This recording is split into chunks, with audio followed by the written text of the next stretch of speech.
आपका स्वागत है हमारे YouTube चैनल पे जिसका नाम है थ्रीटीफाइव। आज हम रसायन शास्त्र केमिस्ट्री के एक नए टॉपिक की चर्चा करने वाले हैं जिसका नाम है कार्बन एवं उसके यौगिक। हम लोगों ने क्लास 9 में ऑलरेडी पढ़े हैं बहुत सारे यौगिकों के बारे में, अणु के बारे में, परमाणु के बारे में और उनके इलेक्ट्रॉनिक विन्यास के बारे में। यहाँ हमें स्पेशली कार्बन के बारे में पढ़ना है कि कार्बन का इलेक्ट्रॉनिक विन्यास कैसा होता है, उनका गुणधर्म क्या होता है और उनसे जुड़े तमाम यौगिकों के बारे में हम लोगों को यही पढ़ना है। सबसे पहले हम यहाँ ये देखेंगे कि हम लोग कुछ चीजें जो रोजमर्रा की जिंदगी में हम देखते हैं वो हमारे पीछे यहाँ लिखे हुए हैं, जैसे कांच, लकड़ी, कागज, काटी, प्लास्टिक का डब्बा, चौक, हथौड़ा, अंगूठी, पौधा। यहाँ हम लोग देख सकते हैं कि यह जो काटी है, यह काटी एक धातु है, अंगूठी, यह हथौड़ा, यह भी एक धातु से बना हुआ है। वहीं कांच, फिर आपका हो गया प्लास्टिक, चौक, ये सब वैसे धातु हैं जो लवणों से मिलकर बने हुए हैं। लेकिन अगर देखा जाए लकड़ी, कागज या पौधे का बारे में बात किया जाए तो यह कहीं ना कहीं कार्बन से ही मिलकर बना हुआ है, क्योंकि जब भी इसे हम लोग जलाते हैं, इसे जलाने के बाद हम लोग को कार्बन डाइऑक्साइड हमेशा मिलता है। यह क्या दर्शाता है? यह दर्शाता है कि इन सभी चीजों में कार्बन मौजूद है। इन सभी चीजों में कार्बन मौजूद है, किसी में भरपूर मात्रा में, किसी में कुछ मात्रा में यहाँ पे मौजूद है। आज हम लोग कार्बन के बारे में ही चर्चा करने वाले हैं। अब यहाँ हम लोग पढ़ चुके हैं कि बहुत सारे अलग अलग जो परमाणु हैं सभी में हमारा आयनिक आबंध पाया जाता है। सभी परमाणु में आयनिक आबंध पाया जाता है। जैसे अगर हमारे पास एक हाइड्रोजन है और एक हमारे पास क्लोरीन है जिसका संयोजकता +1 और -1 है, तो यह HCl का निर्माण करता है। उसी तरीके से अगर Na है उसका प्लस और इसका Cl है इसका माइनस, तो यह NaCl का निर्माण करता है। यह हमारा आयनिक आबंध कहलाता है। लेकिन अगर बात किया जाए कार्बन का, तो कार्बन का इलेक्ट्रॉनिक विन्यास होता है 2 और 4। लेकिन अगर बात किया जाए सोडियम का, तो उसका 2, 8 और 1 होता है। तब यह आसानी से एक इलेक्ट्रॉन को अपना किसी को दे सकता है और देने के बाद यहाँ पे घनात्मक आवेश उत्पन्न होता है जो Na+ कहलाता है। यहाँ क्लोरीन का बात किया जाए तो क्लोरीन में हमें 2, 8 और 7 का इलेक्ट्रॉनिक विन्यास देखने को मिलता है और यह एक इलेक्ट्रॉन को लेता है और यह ऋणात्मक आवेश देखने को मिल जाता है। लेकिन यहाँ पे 4 इलेक्ट्रॉन सबसे बाहरी कक्ष में होने के कारण ना ही ये 4 इलेक्ट्रॉन को दे पाएगा और ना ही ये 4 इलेक्ट्रॉन को ले पाएगा। कहने का मतलब कि यह ना धनात्मक आवेश को दिखा सकता है, ना ही ऋणात्मक आवेश को दिखा सकता है। इसी को पूरा करने के लिए यहाँ पे एक अलग ही आबंध का हम लोग चर्चा करते हैं, उसे हम लोग सहसंयोजक आबंध के नाम से जानते हैं। जैसे मान लीजिए एक एग्जाम्पल, उदाहरण ये मान लीजिए कि एक आपके पापा है, आपको कुछ खिलौना खरीदना है, तो आप किससे पैसा लेते हैं? अपने पापा से लेते हैं। तो यहाँ पे क्या हो रहा है कि पापा आपके पैसे यहाँ पे दे दे रहे हैं। उसी तरीके से यहाँ पे जो सोडियम था वह अपना इलेक्ट्रॉन को क्लोरीन को दे दे रहा है, जिसके पास ज्यादा है वो अपने कम वाले को दे दे रहा है। तो यह क्या कहलाता है? यह हमारा कहलाता है आयनिक विन्यास, आयनिक आबंध। लेकिन कार्बन के पास बहुत ज्यादा है। अब मान लीजिए आप 2 दोस्त हैं, दोनों फुटबॉल खेल रहे हैं, ठीक है, दोनों का टाइमिंग अलग अलग है। एक का सुबह जाते हैं खेलने के लिए, एक शाम जाते हैं।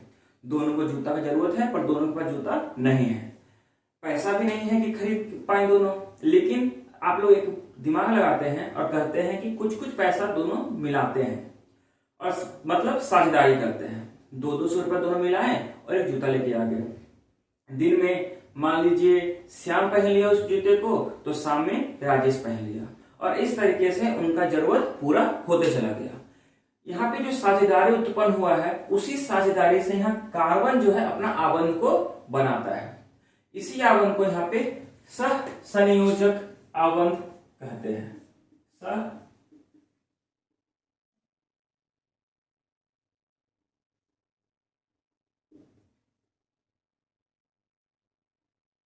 सहसंयोजक आबंध कहलाता है। अब बनता कैसे है? कार्बन के बनने से पहले हम लोग कुछ और अलग अणु के बारे में जानते हैं। सबसे पहले हम लोग हाइड्रोजन के बारे में देखते हैं। यह हाइड्रोजन है, यह H2 के फॉर्म में रहता है, H2 की तरह रहता है, हाइड्रोजन युग्म के तौर पे रहता है।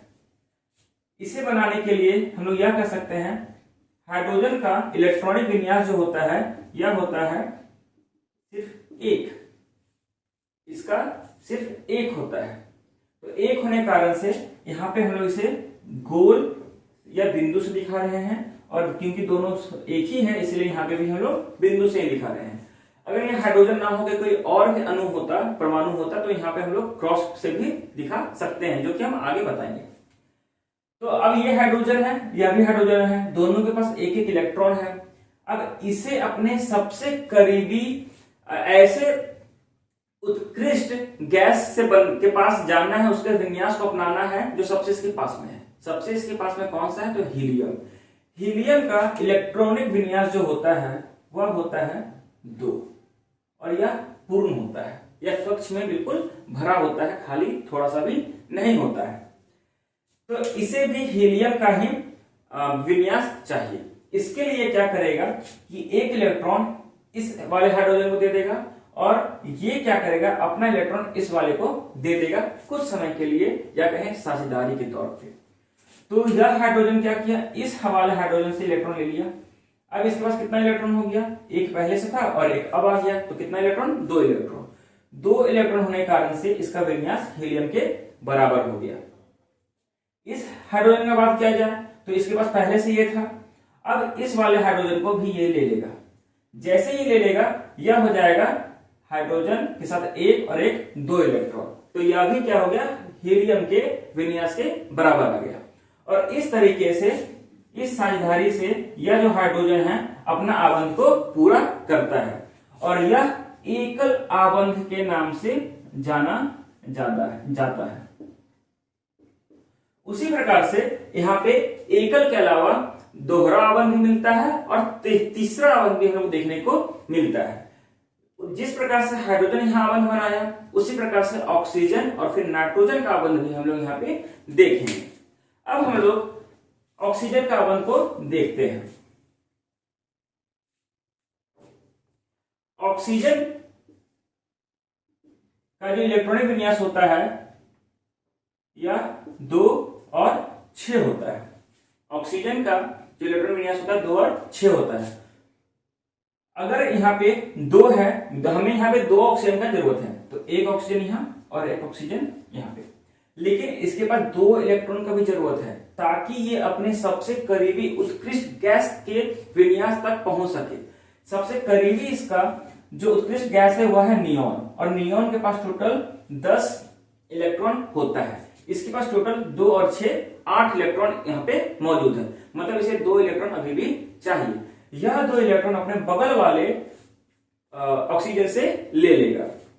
अगर इसका विन्यास बनाया जाए, इसका संरक्षण बनाया जाए, तो यह हो जाएगा यहाँ ऊपर 2 इलेक्ट्रॉन, नीचे 2 इलेक्ट्रॉन और यहाँ पे आगे 2 इलेक्ट्रॉन। ध्यान यह रखना है कि यह 2 दोहरा आबंध बनाने वाला है, इसलिए सामने में 2 इलेक्ट्रॉन रहेगा।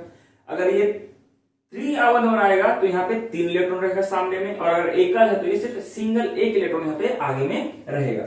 तो क्योंकि यह दोहरा है तो इसलिए सामने में है 2 इलेक्ट्रॉन रख देंगे, और इसके भी सामने में है 2 इलेक्ट्रॉन रहेगा। बाकी का जो 4 हो गया ये हमारा साइड में बराबर बराबर बांट देते हैं। अब यह ऑक्सीजन के पास 6 है, उसको 2 और चाहिए, तो 2 और किससे ले लेगा, बगल वाले ऑक्सीजन से यहाँ पे यह लेके आ जाएगा। अब 6 और 2 8, इसका विन्यास पूरा हो गया। 2 पहले से था, अब यहाँ पे इसको 2 दे दिए तो हो जाएगा हमारा ये 8, 2 और 8 10, मीन्स ये नियोन का विन्यास के पास बिल्कुल पहुंच चुका है। उसी तरीके से इस वाले ऑक्सीजन का बात किया जाए तो 6 है, यहां से 2 ले लेगा, और 2 लेने के बाद में यहाँ पे यह भी 8 के बराबर पहुंच जाएगा और इसका भी विन्यास नियॉन के बराबर पहुंच जाता है। और इस प्रकार से यह ऑक्सीजन जो है दोहरा आवंत बनाता है।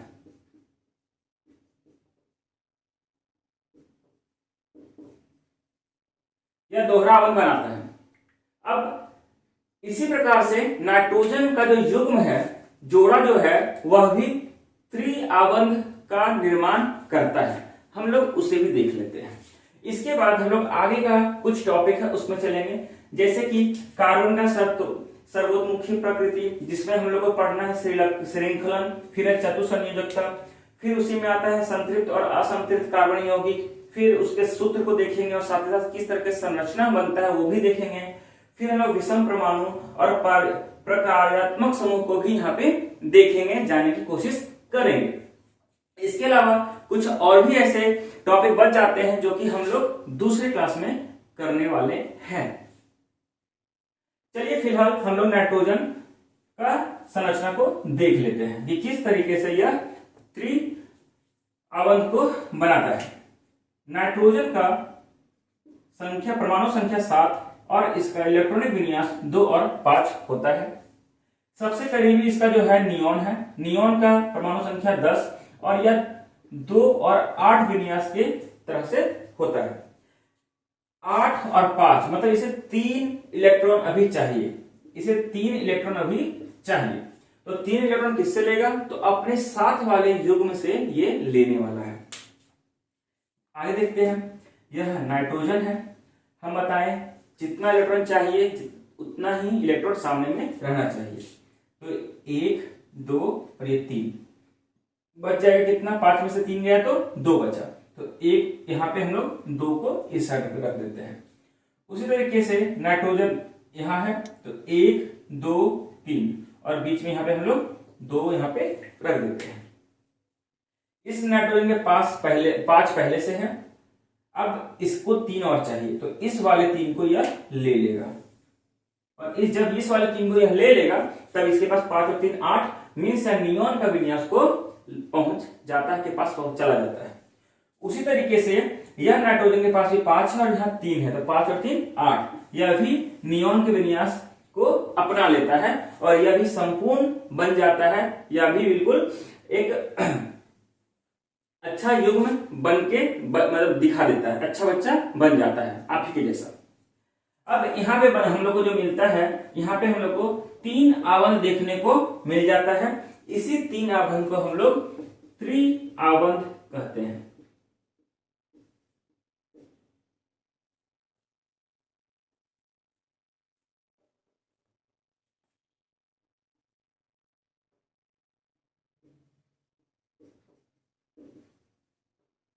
त्रिआवंत कहते हैं।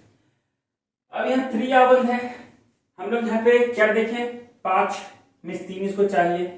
लेकिन जब कार्बन का बात करते हैं तो कार्बन का परमाणु संख्या 6 और यहाँ पे 2 और 4 लिखते हैं। यहाँ पे मतलब इसे 4 इलेक्ट्रॉन चाहिए तो 4 इलेक्ट्रॉन तो एक अणु तो नहीं या परमाणु तो नहीं दे सकता, तो इसीलिए इसे एक या एक से ज्यादा अणु की जरूरत पड़ती है।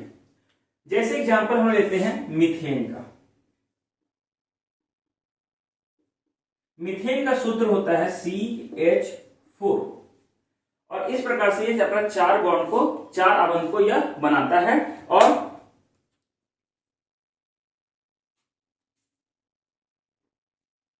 इसका ये जो संरचना है वह कुछ इस प्रकार से होगा। बीच में कार्बन, अब इसकी चारों के पास एक एक इलेक्ट्रॉन दे देते हैं। अब बाकी कार्बन काम हो गया, बाकी बचा हमारे पास हाइड्रोजन।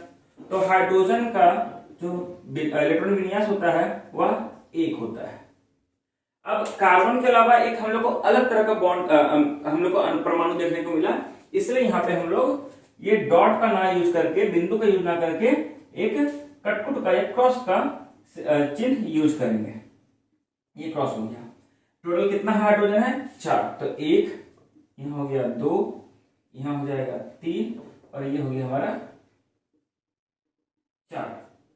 अब यही 4 हाइड्रोजन के साथ मिलकर यह क्या करेगा? आवंत को बनाएगा। यह आबंध कुछ इस प्रकार से रहेगा। हाइड्रोजन को 2 इलेक्ट्रॉन चाहिए, तो 1 और 1 2 इलेक्ट्रॉन, यह 1 इलेक्ट्रॉन लेके यह अपने आबंध को पूरा कर लेता है, अपने विन्यास को पा लेता है। उसी प्रकार से यह हाइड्रोजन भी 1 इलेक्ट्रॉन को लेगा, यह हाइड्रोजन भी 1 इलेक्ट्रॉन को लेगा और यह हाइड्रोजन भी 1 इलेक्ट्रॉन को लेगा और अपना सभी इलेक्ट्रॉनिक विन्यास को, हीलियम का इलेक्ट्रॉनिक विन्यास को अपना लेता है। उसी प्रकार कार्बन के पास अभी फिलहाल 4 इलेक्ट्रॉन है, 4 और चाहिए, तो 4 1 से तो लेगा नहीं, इसीलिए इसको अलग अलग से चाहिए। अब इस हाइड्रोजन के पास 1 है, तो 4 और 1 5, अभी भी 3 घटा हुआ है, तो फिर इससे लेगा, फिर 4 5 6, फिर इससे लेगा 7 और फिर इससे लेगा 8। अब जैसे ही 8 होता है, इसका विन्यास, इसका जो कक्ष है बिल्कुल भर जाता है और भरने के बाद में यह बिल्कुल स्थिर हो जाता है। इसको स्थिर ही होना था, तो इसीलिए स्थिर होने के लिए इसे दूसरे से साझेदारी करने की जरूरत पड़ी और इस प्रकार से यह जो कार्बन है, यह कार्बन इलेक्ट्रॉन को लेने के बाद स्थिरता को पा लेता है। और यहाँ पे जो हमारा संरचना बनता है कुछ इस प्रकार से बन जाता है, एक कार्बन के साथ में 4 हाइड्रोजन। इसी के आगे हम लोग पढ़ेंगे सर्वोतमुखी प्रकृति। यह वैसा प्रकृति है जो हर कार्बन के तत्व में, चीज में पाया जाता है।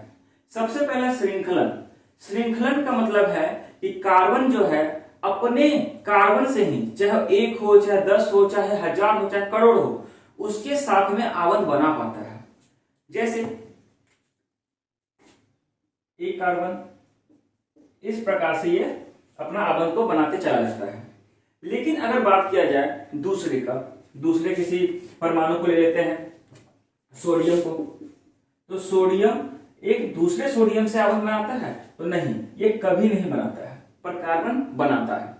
तो कार्बन का वह प्रकृति जिससे वे अपने साथ वाले युग्म से अनेकों अनेक आबंध को बना पाता है, उसी को हम लोग कहते हैं श्रृंखलन।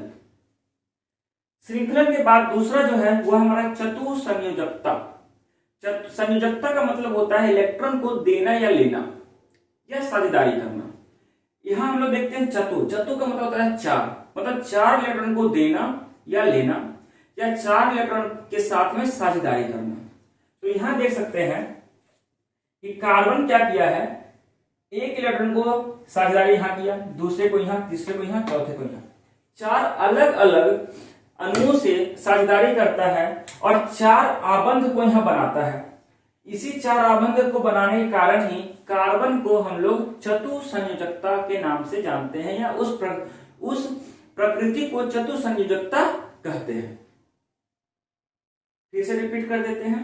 श्रृंखलन का मतलब होता है कि कार्बन का वह प्रवृत्ति जिसके कारण वह कार्बन के अनेकों नेक आबंध बना पाता है, उसे हम लोग श्रृंखलन कहते हैं। दूसरा चतुसंयोजकता। चतुसंयोजकता का मतलब होता है कार्बन दूसरे अणुओं के साथ में 4 आबंध बना पाने की शक्ति के कारण ही उसे चतुसंयोजकता कहते हैं। यह दोनों तभी संभव है जब कार्बन के पास उसके आखिरी कक्ष में 4 इलेक्ट्रॉन हो। दूसरी बात कि कार्बन जो है सबसे छोटा अणु है और जिसके कारण से ही वह स्थिरता को आसानी से पा पाता है। उसके अलावा दूसरे अगर परमाणु की बात किया जाए तो वह यह काम नहीं कर पाते हैं क्योंकि उनका आकार बड़ा होता है। तो हमें यहाँ 2 बात याद रखना है। क्वेश्चन ऐसा पूछा जाएगा कि कार्बन के सर्वोतमुखी प्रकृति के बारे में चर्चा कीजिए, तो वहां हम लोग को दोनों चीज को लिखना है और साथ ही यह लिखना भी है कि इनका इस प्रकृति का कारण यह है कि इसका आकार, कार्बन का आकार बहुत छोटा है और दूसरा कि कार्बन जो है 4 आबंध बनाने के लिए सक्षम है। इसके अलावा कोई दूसरा नहीं है जो 4 आबंध को बना सके। इसलिए ये बात हमें यहाँ पे ध्यान रखना चाहिए। एक हमारा सिलिकॉन है, यह भी 4 आबंध बना पाता है पर ये बहुत ज्यादा नहीं बना पाता है। लेकिन कार्बन जो है किसी के साथ भी 4 आबंध बना लेता है, चाहे वो हाइड्रोजन का बात करें, चाहे वो ऑक्सीजन का बात करें, चाहे हम सल्फर का बात करें, किन्हीं का भी बात करें, या अगर हम क्लोरीन का बात करें, ये किसी के साथ भी आराम से यह आवंत को बना लेता है। उसी को हम लोग क्या कहते हैं, चतुसंयोजकता कहते हैं। अब आगे बढ़ते हैं।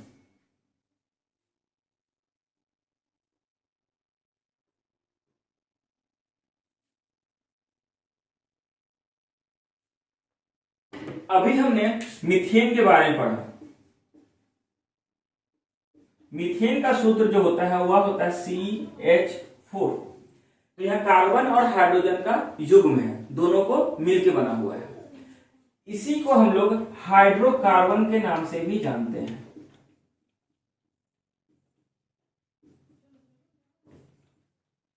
यहाँ पे हाइड्रोजन भी है तो हाइड्रो और कार्बन है तो कार्बन, इसे ही हम लोग हाइड्रोकार्बन के नाम से जानते हैं। अब यह हाइड्रोकार्बन भी हमें 3 आवंत के रूप में मिलता है। एकल आवंत जैसे खुद CH4 हो जाएगा, दोहरा आवंत जैसे C2H4 हो जाएगा, और तीसरा त्रिआवंत जो C2H2 हो जाएगा। इस प्रकार से हम लोग हाइड्रोकार्बन को 3 अलग अलग भाग में बांट सकते हैं। अब क्योंकि यह एकल आवंत बना रहा है, इसे हम लोग संतृप्त यौगिक भी कहते हैं। एकल आवंत वाले कार्बन यौगिक को हम लोग संतृप्त यौगिक भी कहते हैं। बाकी जो दोहरा और त्रिआवंत बना जो रहा है यौगिक, उसे हम लोग असंतृप्त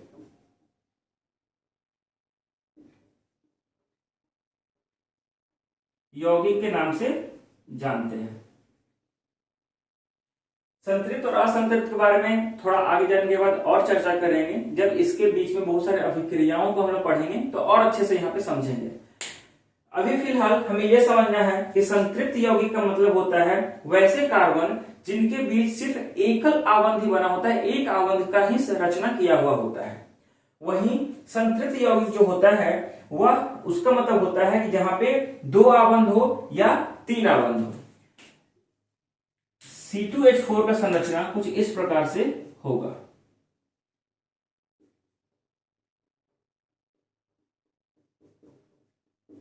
और वहीं इसका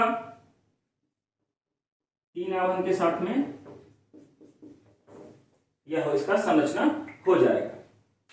अब यहां से हम लोग देख सकते हैं कि यहाँ पे अलग अलग हम लोग को सूत्र देखने को मिल रहा है।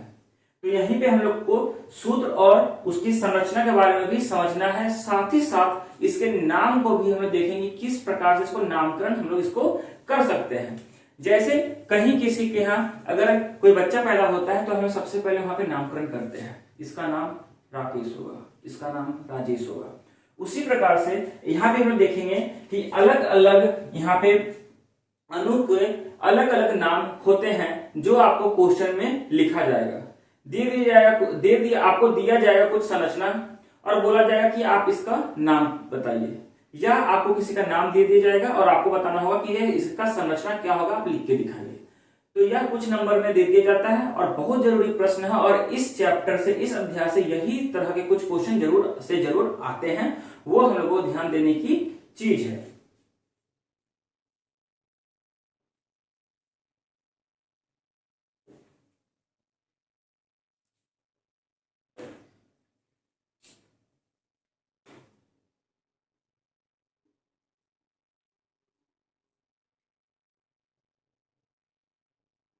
संतृप्त यौगिक का अगर बात किया जाए तो इसे हम लोग साधारण तौर पे इसे अल्केन के नाम से भी जानते हैं। इसे अल्केन के नाम से जानते हैं और इसका जो सूत्र होता है CnH2n+2। इसका सूत्र होता है CnH2n+2। अब यहां N जो होता है, N होता है कार्बन की संख्या। N जो होता है कार्बन की संख्या के बारे में बोला जाता है।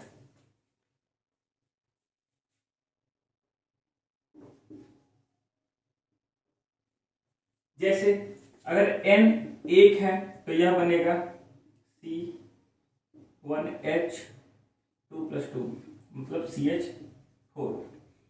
अगर यह 2 रहेगा तो यह बनेगा C2H2 × 2 + 2 तो C2H6। इस प्रकार से अगर यह असंतृप्त है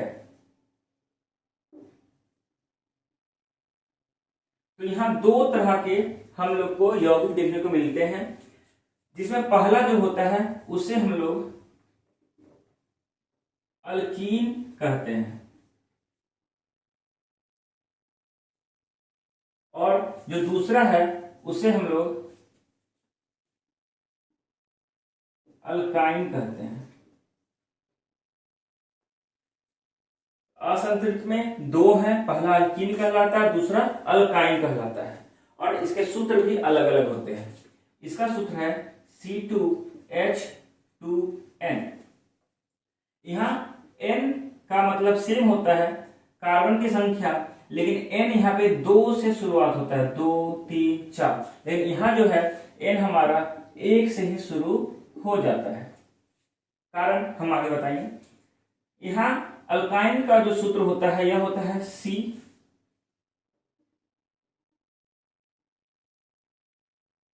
माफ कीजिएगा CnH2n होगा, यहाँ पर CnH2n-2 यह सूत्र हो जाएगा। और यहाँ भी जो n है वह हमारा 2 से ही स्टार्ट होता है, पहला जो है वो 2 से ही शुरुआत होता है इसका।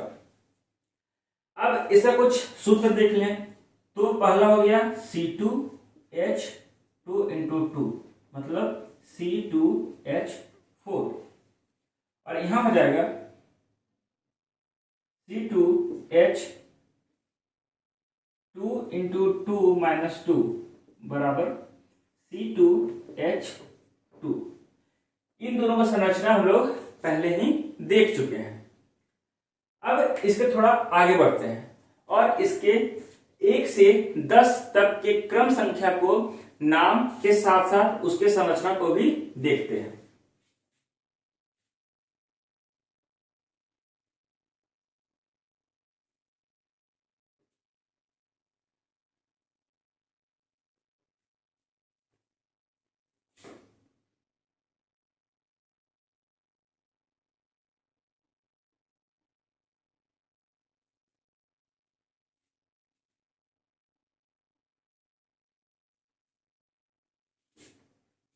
अगर यहां एक कार्बन है तो उसे हम लोग मीथ कहेंगे, अगर 2 कार्बन है तो उसे हम लोग ईथ कहेंगे, 3 प्रोप,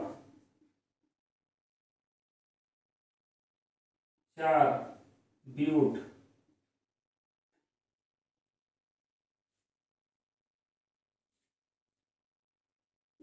5 पेंट, 6 के लिए हेक्स, 7 हेप्ट, 8 ऑक्ट।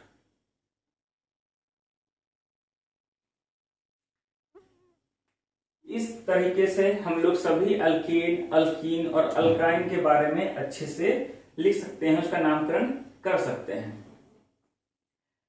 इसका जो है हम एक पिक्चर को, फोटो को हम डाल देंगे ताकि आप इसे अच्छे से वहां पे लिख सकते हैं। आप तो अल्कीन का भी दे देंगे, अल्काइन और अल्केन का भी। आगे बढ़ते हैं हम लोग।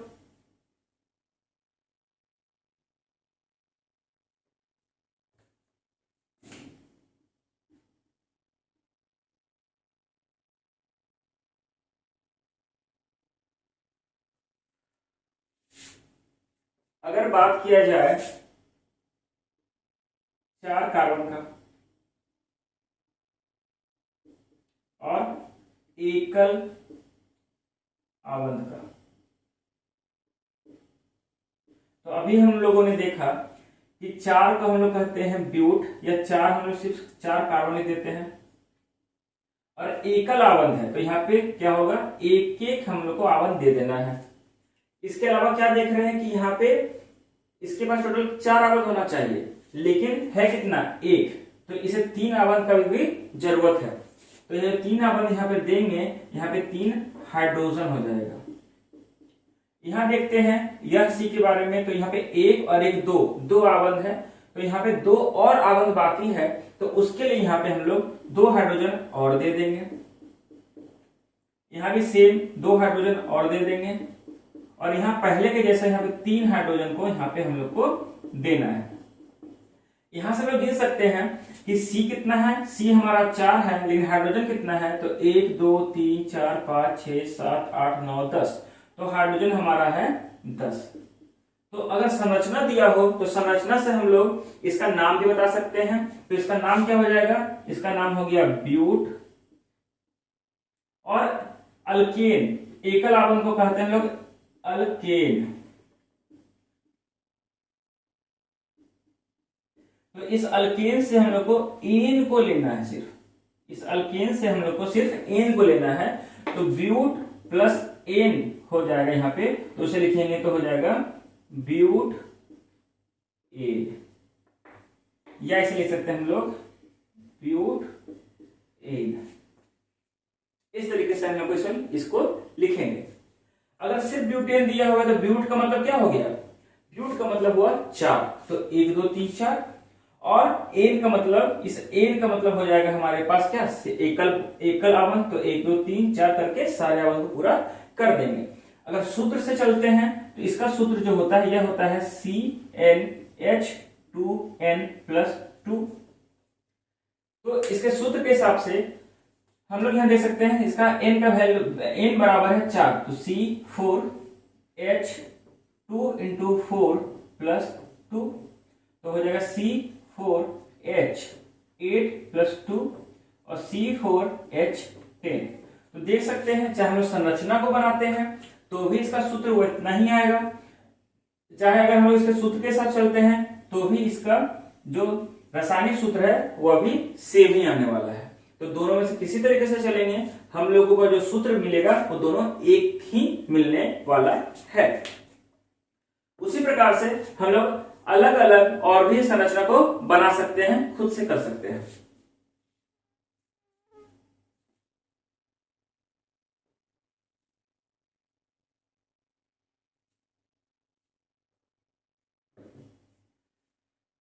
अगर बात किया जाए कार्बन के बारे में, तो कार्बन अभी तक सिर्फ हाइड्रोजन के साथ में अपना आवंत बना पा रहा था, हम लोगों ने अभी तक ये पढ़ लिया।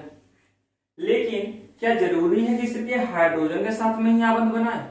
नहीं, बिल्कुल नहीं। अभी हम लोगों ने पढ़ा चतुसंयोजकता के बारे में, ये किसी के साथ भी अपना आवंत को बना सकता है। तो मान लीजिए कि यह आ गया हमारे पास एक क्लोरीन, या क्लोरीन आ गया, या मान लीजिए ऑक्सीजन आ गया, या मान लीजिए फ्लोरीन आ गया। अब ये क्या करेगा, इसके पास आके अपना एक आवंत बना लेगा, या हो सकता है ऑक्सीजन भी अपना आवंत बना लेगा। इस तरह के जो अणु या परमाणु होते हैं ये हाइड्रोकार्बन से बिल्कुल अलग होते हैं। इस तरह के अणु परमाणु हाइड्रोकार्बन से अलग होते हैं, और इसी कारण से इस तरह के परमाणु को हम लोग विषम परमाणु कहते हैं। इस तरह के परमाणु को हम लोग क्या कहते हैं, विषम परमाणु, विषम परमाणु कहते हैं। यहां पे परमाणु का बात हुआ, लेकिन सिर्फ परमाणु आएंगे? बिल्कुल नहीं। परमाणु के अलावा हो सकता है कि यहाँ पे हमारे पास ऑक्सीजन तो है ही, ऑक्सीजन के साथ में हाइड्रोजन भी आ जाए, या हो सकता है एक कार्बन और 2 हाइड्रोजन और 2 ऑक्सीजन और 1 हाइड्रोजन आ जाए। ये हमारा अम्ल है तो इसे कार्बोक्सिलिक अम्ल कहते हैं, या शराब है। उसी प्रकार से हमारा एक कार्बन, 1 हाइड्रोजन और 1 ऑक्सीजन आ जाए, तो ये सभी के सभी क्या है, ये समूह है। और यह समूह जो है अगर कार्बन के साथ किसी दूसरे कार्बन के साथ जाके मिलता है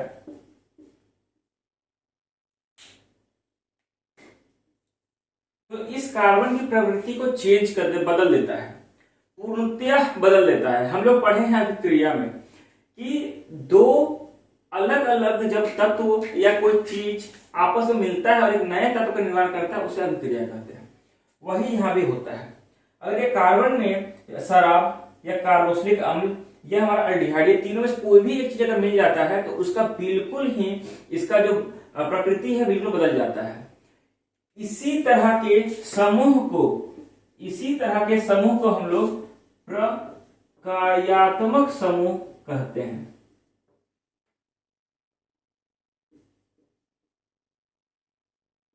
इसी तरह के समूह को हम लोग प्रकार्यात्मक समूह कहते हैं।